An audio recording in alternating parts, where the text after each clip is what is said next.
Working میں تیزی کیسے لائی جا سکتی ہے؟ ایسے کہ ورکنگ تو ایک چین کی صورت میں چلتی ہے نا، کہ ورکر نے استاد سے اور آگے مرشد سے رہنمائی لینی ہوتی ہے۔ اگر ورکر اپنا رابطہ استاد کے ساتھ مضبوط کر کے ساتھ ساتھ اپنے لیے گائیڈ لائن لے رہا ہوتا ہے تو اس طرح وہ پاور کے ذریعے سے رابطے میں رہتا ہے اور رہنمائی ملنے پر بہترین کام کرتا ہے۔ اس کے علاوہ ورکر اپنی ورکنگ کے لیے مدد مانگتا رہتا ہے کہ مالک اسے قبول کیے رکھے۔ ورکر کا ساتھی ورکر سے ٹپس لینا بھی ورکنگ میں تیزی لاتا ہے۔ یہ احساس کہ ہم میں کمی ہے اور ہم بہتر سے بہتر کی چاہ میں رہیں، اس سے بھی ورکنگ بہتر ہوتی ہے۔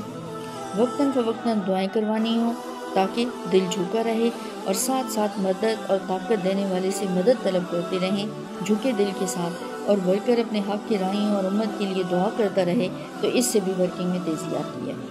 ورکنگ میں تیزی لانے کے لیے دل میں نرمی ہو تبھی امت کا درد لے کر امت پر ورکنگ کی جا سکے گی۔ ورکنگ دل سے کرنے کا کام ہے اور اس میں تیزی تبھی آئے گی جب اندر کا جذبہ اور شوق بڑھا ہوا ہوگا۔ دل چاہے گا لمحہ لمحہ ان کے نام پر لگاتے جائیں اپنا،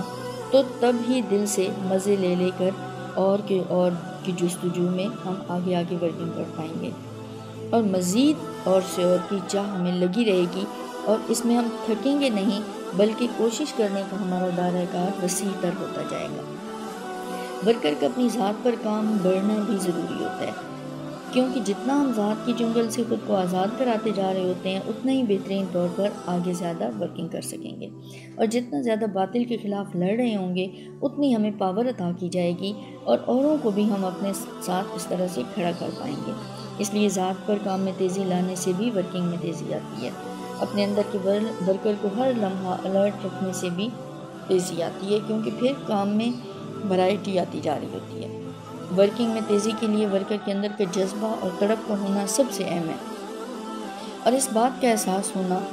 کہ ورکنگ کیوں کر رہے ہیں، کس لیے کر رہے ہیں، اس احساس کا ہر لمحہ دل میں زندہ ہو جانا کہ پیارے آقا دو عالم علیہ الصلوۃ والسلام نے ہر لمحہ امت کی بھلائی چاہی اور یہ درد لیا تو ہم بھی اس درد کا کچھ حصہ لے سکیں۔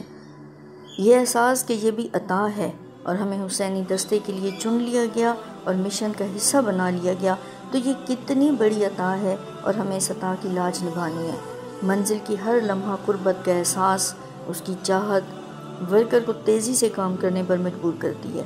ورکر کے اندر کا ورکر جتنا الرٹ رہتا ہے اتنا ہی تیزی سے کام ہوتا ہے۔ ہر لمحہ خود کو معاف نہ کرنے کا احساس، کہ جب تک ورکر کے اندر